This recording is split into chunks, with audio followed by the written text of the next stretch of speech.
Hello class, we're going to talk about how to write a narrative essay.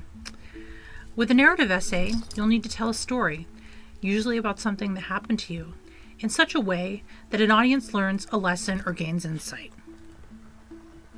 So through this narrative essay, I want you to be descriptive. You can describe a person, an object, an event so vividly that the reader feels like he or she could reach out and touch it. So tips for writing an effective narrative essay.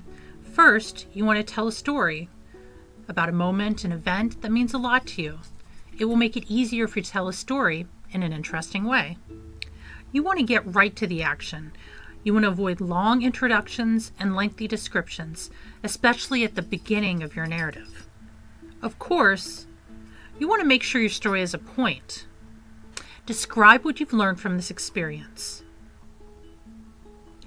Use all of your five senses to describe the setting, characters, and plot of your story. Don't be afraid to tell the story in your own voice.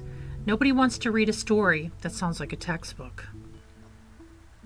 So having trouble describing a person, an object, or event for your narrative description?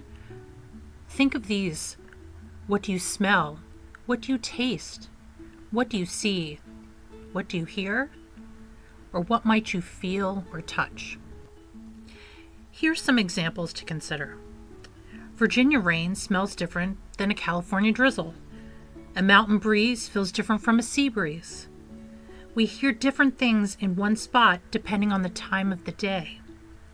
You can taste things you've never eaten. How do you think sunscreen would taste? So effective narrative essays will allow readers to visualize everything that's happening in their minds. One way to make sure that this occurs is to use concrete rather than abstract details. So concrete language makes the story or image seem clearer and more real to us, whereas abstract language makes the story or image difficult to visualize. Also, concrete language gives us information that we can easily grasp and perhaps empathize with, whereas abstract language leaves the reader feeling empty, disconnected, and possibly confused. The word abstract might remind you of modern art. An abstract painting, for example, does not normally contain recognizable objects. In other words, we can't look at the painting and immediately say, that house or that's a bowl of fruit.